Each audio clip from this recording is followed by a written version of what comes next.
Good morning, student. My name is G.P. Pal and I am professor of anatomy. Last week we have learned about the introduction to anatomy. I told you about the definition of anatomy. Then I also taught you about the various branches in anatomy, for example, gross anatomy, histology, that is microscopic anatomy, embryology, and genetics. I have also told you about how to study these different branches and why it is important to study these branches. Now, today is the first lecture on general anatomy. I also told you last week that what is general anatomy? It is a small book which deals with the concept in the gross anatomy, the basic concept of the gross anatomy, which are necessary to learn the real anatomy, which we will start after 10 to 15 days, when the actual study of the anatomy will start. Before that, we want you to train that you should learn some of the basic aspect or general aspect of the gross anatomy. Okay, so today is the first lecture in the general anatomy, and today I am going to teach you what is anatomical terminology. There will be two lectures. Today is the first lecture on to the anatomical terminology. Term means word, and throughout the world the medical professionals, they use some special terms or words which is not used by the general public. Okay, and thus these terms or these words, they are only limited to the medical science, which the various doctors throughout the world they use the same thing. It is a kind of the language. For example, when you are learning the computer, then you have to learn its own language or its own words. Okay, and then only you can learn about the computers. Okay, similarly in anatomy, as terms are there which are many, about many hundred terms are there, and most of these terms they have come from the European countries like Greek and Latin, and that's why some of these terms for you will be difficult to learn in the beginning. But please don't be afraid of these terms. By the practice you will gradually learn this term and there will be no problem, that I can assure you. And this term has to be learned because they form, as I said, a language in which the medical people throughout the world talk to each other. Let's go to the next slide, and here I will tell you what is the meaning of anatomical terminology. Medical people throughout the world use common language of special words or special term while referring to the body structure. Since we will be learning the body structure in human anatomy, that's why these terms are used to refer to the various body structure.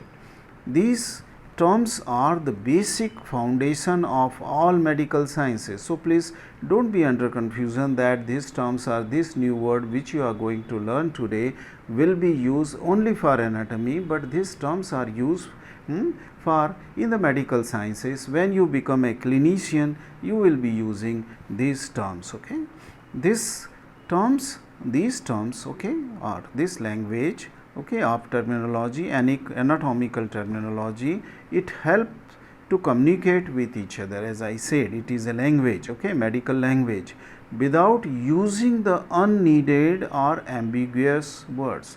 So they are the specific word which you will be using, and when you will be using and you will be communicating with the other fellow, okay, the other doctors, nurses or medical staff, they will immediately understand the meaning of those words. Okay, then you will need not to define those words in detail. Okay, thus anatomical terms forms the vocabulary or the language of the medical science. So in other words, what we are going to learn today is the language of medical science. Okay, we will learn today anatomical position. The first of all, we will learn about the anatomical position, and this anatomical position is an important position which will be form your basis of all those terms. Okay, After learning the anatomical position, secondly we will learn the anatomical planes. Okay, your body is divided into various planes. Our various planes passes through the human body, they are imaginary planes. Then lastly we will learn about the terms of relationship. As per the definition of the human anatomy, it is the study of the structure of the human body, and second part of which was the definition was that and it is also to study the interrelationship between these structures of human body. So that second part, the interrelationship of this human structure, will be defined by the various terms or various words which will tell you about the relationship of the organs with each other. Let us come to the next slide. And here, before beginning of this terminology, I will just teach you very quickly the parts of human body which you already know, but then I will tell you which we make mistake as a general general public, what mistakes are made by in defining the parts of the human body.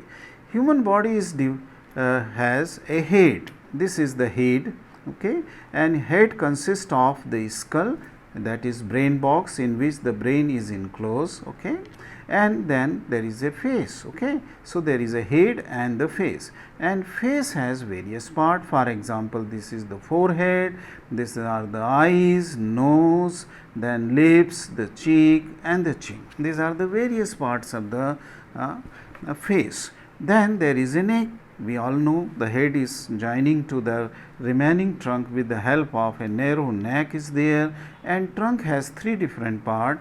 Here is the thorax part, then this is the abdominal part, and this is the pelvis, and pelvis is a lower part of the trunk which is lying between the roots of the two thighs, okay, which contain our external genitalia as well as the anal opening, okay.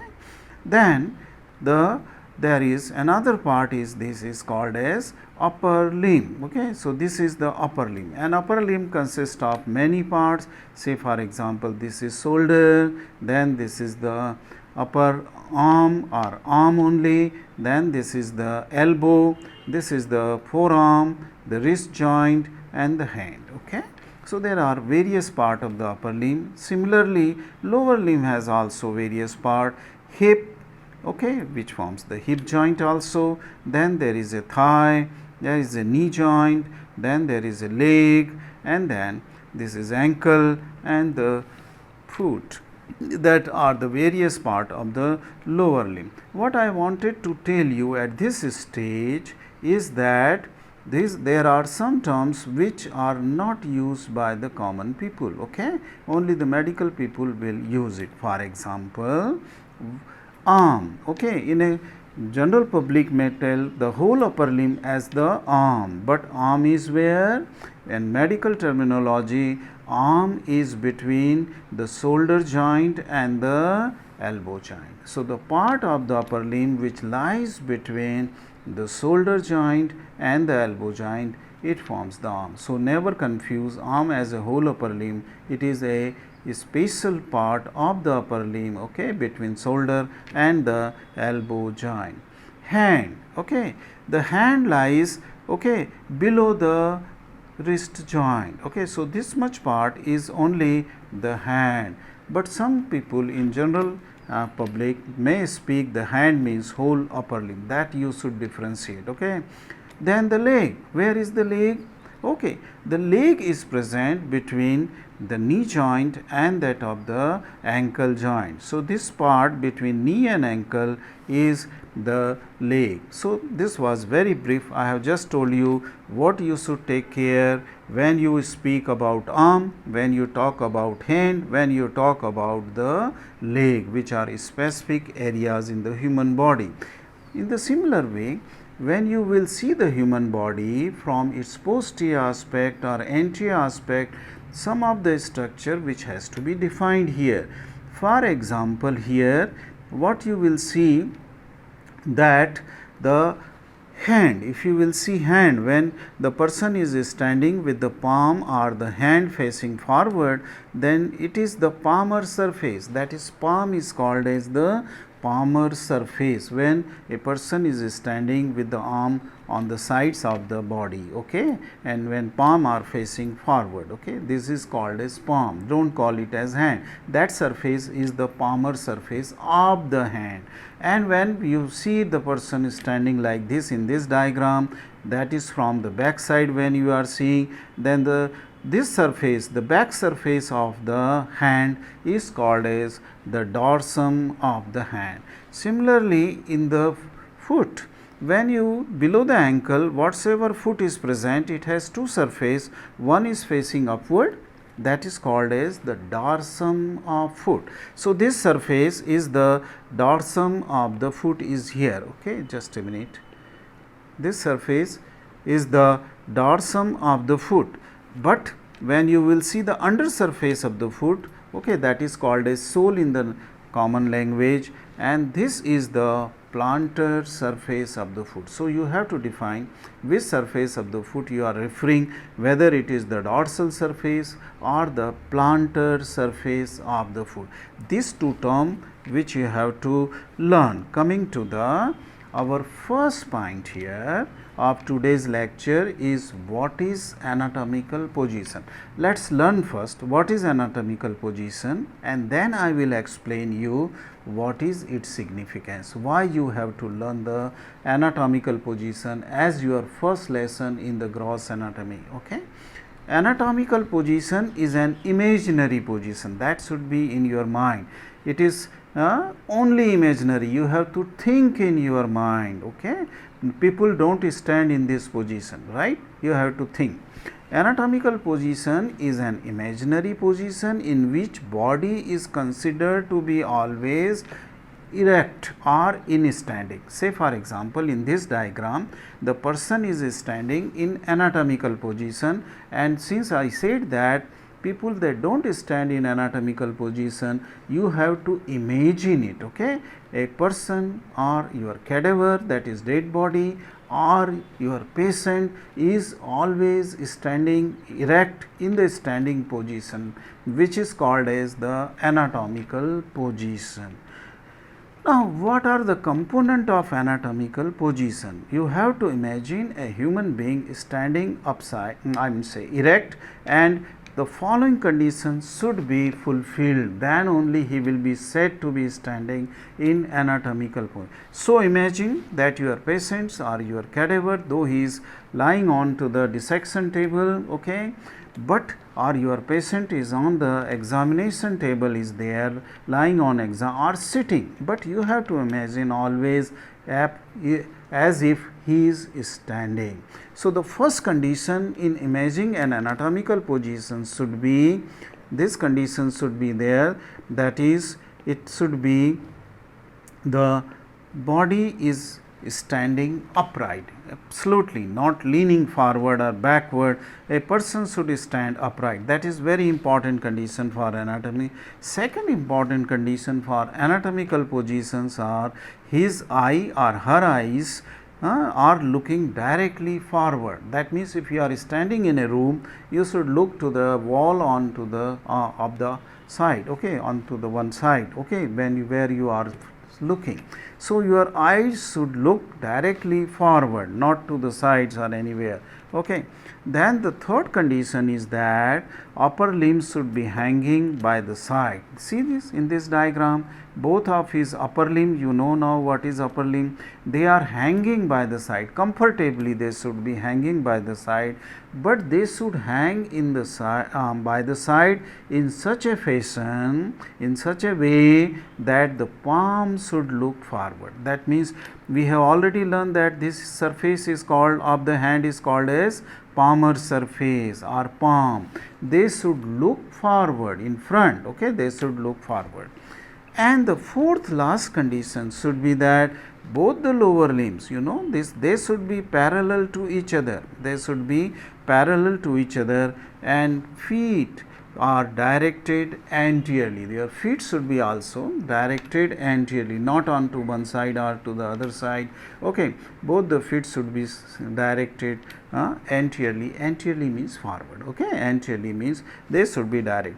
So these are the 4 different conditions when person will stand in this 4 different conditions, or when you will imagine him, then only it is your anatomical position, right. So the first lesson which you have learned today is what is anatomical position and how to stand in anatomical position. Now we come to the big question, what is importance of anatomical position? As I said that either you are dissecting when the cadaver or dead body is just lying on to the dissection table, right, or when you are examining your patient, whether he is sitting or he is also lying on the examination couch. Okay, but at the same time in your imagination the person or cadaver should be always standing in erect posture. Imagination, okay, your imagination should be like that. Why? Because as per our definition of anatomy, we have to learn the interrelation of various parts of the body. Okay, and this interrelationship of various part of the body, they keep on changing in different position. When patient is lying, or when patient is sitting, or when he is standing, when dead body is on the table, or there are the various positions in which the relationship of the organs of the body parts, they keep on changing, they keep on changing. So but you have to learn the relationship in one particular position, so that when you communicate about this position, you, the person who is reading your notes or who is listening to you, okay, when you will call to some other doctor, then you will define this relationship of the body part, he should not get confused, because in his mind also the person is, he will be also imagining that person is standing upright in anatomical position. Okay, and you will be also talking or writing your notes, okay, in thinking that your patient or your cadaver or your dead body is standing in the anatomical position, so that ultimately you are describing the organs or structure in a fixed position and its relation will not change. Otherwise, with the changing position of lying down, sitting, okay, they are going to change, okay, going to change. So whatsoever is written in your books, okay, when you will learn the gross anatomy books, okay, they are also written, the books are also written thinking that the person is in anatomical position, and that's why the relations will be always fixed, okay, relation will always be right. Thus relationship of structure has to define in fixed position, and fixed position is which position? It is our anatomical position, that is the fixed position is there. Okay, let's come to the next slide. Anatomical position is accepted worldwide to describe the anatomical relations in cadavers or the patients. Okay, in relations in cadavers, or as I have already described, anatomical position should always be imagined even if cadaver or patient is lying down on table with face upward. That means when a patient is on the table or when cadaver is on the table, and if his face is looking towards the roof, that position is called as supine position. Okay, supine. And when, if the body, cadaver or dead body or patient is on the table, that is when the face is looking downward, that means his back is looking towards the roof but his face is looking towards downwards, that is called as the prone position. It is called as the prone. So you have learned two different terms, what is supine position and what is prone position and what is anatomical position. Thus you have to remember, make a note of it, anatomical position even if patient or cadaver is in supine or prone position, you have to imagine whether the patient is in supine or prone. Always imagine the patient in the anatomical position. I hope that anatomical position and why we should learn or describe the body into anatomical position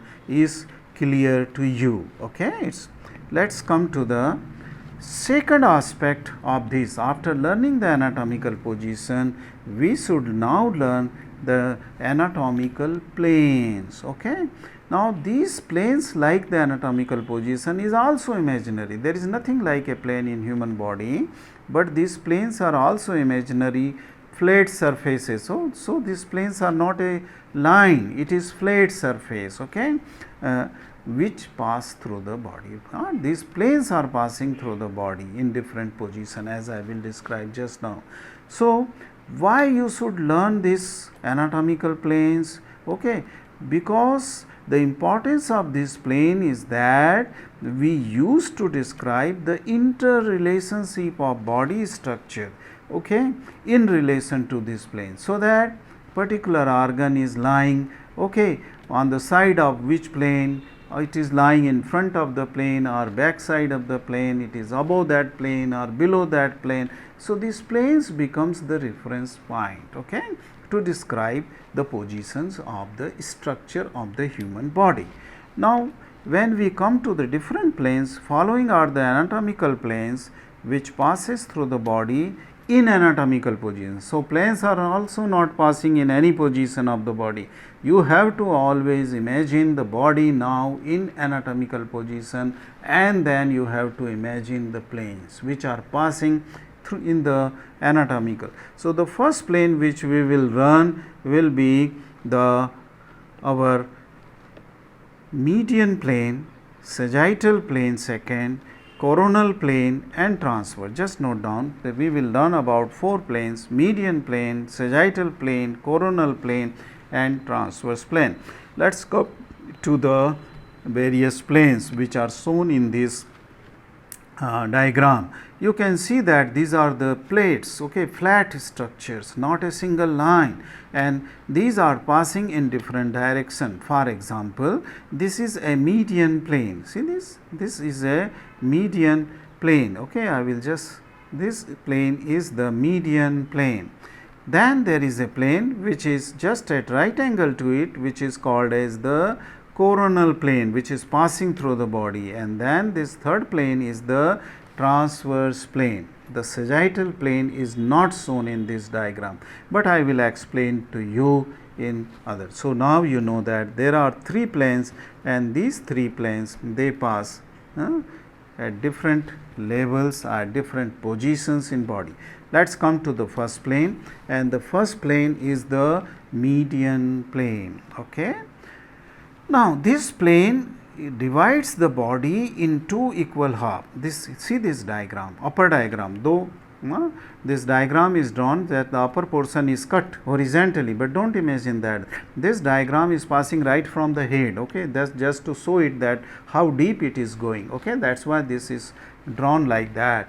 Okay, but this is passing right from your head, okay, and will divide downwards. It's a vertical plane. It is a vertical plane which is going downward, and this is dividing the body in 2 equal halves. In 2 equal halves means then this plane, which is a flat plane, has to pass in exactly into the midline of the body, exactly, otherwise you cannot get the 2 equal parts which are the mirror image of each other. So imagine a person is standing in anatomical position, and you are cutting that person into 2 equal halves through a plane which is passing exactly in the middle of the body, and that's why this plane is called as the median plane. There are some structure, by example of that you will understand what is median plane. For example, your nose is bisected by the median, that means your nose is divided into equal halves by this plane. So is or your lips, so is then your penis, it is also divided into 2 equal halves. So those structures which lies in the midline, they will be divided okay, will be bisected by this median plane. I hope you have understood the median. The median plane is a single plane because it will divide the body into equal halves. Okay. So, it is always a single plane passing from the median I mean say the middle part of the body, okay, exactly in the middle. We come now to second plane, that is called as sagittal plane. As I said that they are all imaginary, or you have to think over it.